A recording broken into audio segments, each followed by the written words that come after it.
This episode was probably very dramatic and also very favorable in certain standpoints. This is Sellavin game of Naruto Shippuden episode 371, Hole. Well, I prefer to call it Hole in My Heart, if you guys would agree with me. It starts off with the Shinobi Alliance. After we got Sasuke's answer and the four Kage are coming, along with Orochimaru and his experiments, and the Ninja Alliance are all surrounding the Jubi, trying to overwhelm it with their immense power. But Madara is going to rally back, and so is Obito, doing they can to see if they can be sure to take down the Shinobi Alliance completely. They counterattack. They use both their visual eye powers and their fire abilities. And I can't believe that Obito owns fire technique is a massive equal with Madara, even though some people thought that was an exaggeration, because we all know that Obito is not stronger than Madara. Even though he has the Rinnegan in one eye, he is not stronger than Madara. Some people think that's an over-exaggeration from the creators, but whatever works as long as it's good.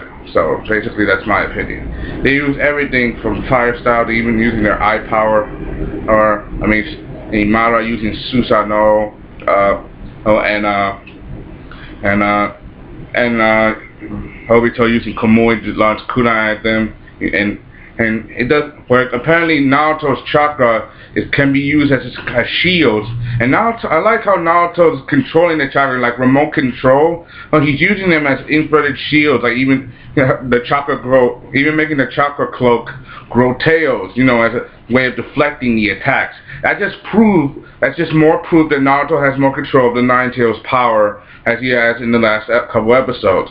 However, that kind of control can be very damaging, because controlling so many chakra at once, it's not very clear that he can really handle it. So it's very, very auspicious. Also, I gotta admit, I love Hashirama's face, that he's laughing and the excitement, that he senses Hashirama's presence, his chakra, that face of his. He's excited to see his old friend again, because when those two fight at it, they shake continents. So basically, some people call that his special face, or his art face, art being something that I want to say, but I don't want to say it online. Talk to Forever World. That dude's probably better at this than I am. So yeah, his face. People saw that in the manga. They were all excited and creepy at the same time, because they know that when Madara gets excited, you gotta get out of the way.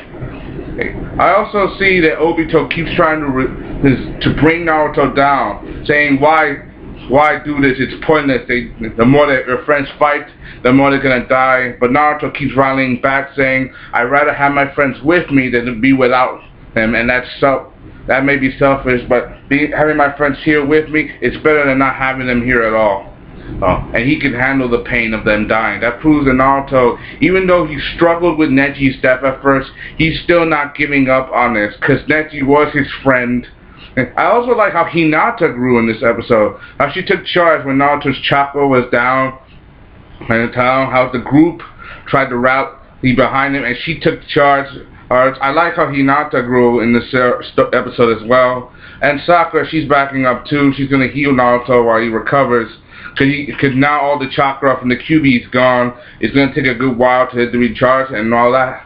And there's going to be major influence. Kakashi, he even tries to make a move to annihilate the Jubi using the Kamui. But Obito rallies from him. And now comes the epic confrontation between Obito and Kakashi. They have a lot to talk about and a lot of beef with each other. I also like how in the calamity in the episode when Jubi's changing, they cause this calamity. It's like in the way the Jubi wrote, it's like a god bearing its wrath upon the earth, destroying everything, causing lightning. And you gotta admit, my words are right. Like an inhuman beast, and it is an animal. Technically, it's not really an animal; it's a tailed beast, a monster. So you gotta admit, my words kind of make sense. Like a wrath of God destroying everything, causing the land to shake. And And Madara himself, he's just enjoying the view, like more insects are being wiped out all at once. And he can't control the Jubi anymore since they disconnected the control between Obito and Madara and the Jubi, so using Hashirama cells. So it's gonna probably go on a rampage on its own. And the Ten Tails, it keeps charging up, trying to make a change, and keeps changing. Meanwhile, you have Obito and Kakashi confront. Kakashi keeps hesitant on using his lightning blade. In fact, he could have killed Obito earlier, but he's still reluctant because of their history. And Kakashi's trying to convince him to go back to what he was, back to the Obito you were, to today. And Naruto, follow the words that the words that you spoke long ago are the words that Naruto has in his heart. He wants to be Hokage, and that was Obito's dream at one point. To start, and to think that, and the fact that you still don't understand his words, and it still doesn't get to him. But Obito rallies back, saying because he had the same dream as Naruto, it's the only he does understand it. It's exactly why he's doing this.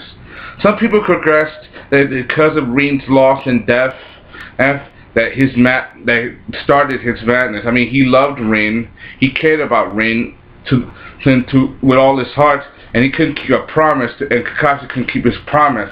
That's why he's so bitter and angry. But you also get some rally back in this episode. Apparently you get some scenes that we've never seen before, some more things. I like how the creators, the animators, add more scenes to this footage. Remember, we all know how Rin died. Kakashi killed her when he was trying to rescue her from the village, from the Shinobi of the Hidden Mist. Apparently, we didn't exactly see the reason why. How? I read the manga, I know. Apparently, they captured her to use hers against the Hidden Leaf by making her become the Three-Tailed Jinchuriki and having her unleash a rampage upon the village. So Rin killed herself by thrusting herself in front of Kakashi so she can stop her from using her to destroy the village. She committed suicide to protect her home. That's kind of OD. And Obito knew all along. He shed the light, and so did Kakashi. Even though in the manga it didn't look like he knew, but she felt it. Like she knew that she sensed the Jubi's presence. I like how they added that scene to the episode, because we never got that in the manga. All we got was Kakashi and Rin together up to the point where she died, but we never got the exact detail. Oh, and they're trying to drag out the story, which they did in the last couple of episodes, and which is pretty impressive. And you gotta give it credit where credit is due, and I gotta give this a lot of credit. And Kakashi, find out that Obito knows, he's still trying to convince Obito why, to return back to where it was, but Obito rallies back, pushing himself into Kakashi's lightning blades, placing him under Genjutsu, saying that this cruel world, that the Rin and I knew is an imposter. The fact that she's dead is an imposter. The real Rin is the one that's truly alive, and that you are an imposter because you failed back then. And to asking him to join him in his cause, saying the hole in my heart has been filled by this cruel world this hellish world that we now live into. Join me and you will have everything you want in the Genjutsu world of infinite Tsukuyomi. But Kakashi said no, he rejects his offer, saying no matter how many things you try to fill that hole, it will never close. And I like Kakashi's answer. That means he's still saying no to Obito. Even though they were friends and they have a lot of beef and they have a lot of history, he's still who he is. And he's not going to give up on himself. And that's what I like about this episode. The episode ends with the Jubi transforming again, preparing to make its ultimate move. What is its ultimate move? Not going to spoil it. You're going to have to wait. Then if some of you are manga readers, then you guys all know what I'm talking about. So, there. I want your honest opinion. What do you think of this episode? What do you think? I know what's going to happen next. Give me your honest opinion. Did you like it? Did you hate it? Comment, rate, subscribe. Give me your honest opinion. I just want what your honest opinion on this episode was. Did you like it from beginning to end? What do you think? And what was your favorite moment? Give me good or bad. What do you think? Hope you enjoyed. That's why this 7 hours. I'll put the link down in the description. This is Naruto Shippuden, episode 371. Hole, or I call it Hole in the Heart. Alright, because that sounds better, and better description. Comment and subscribe. Bye.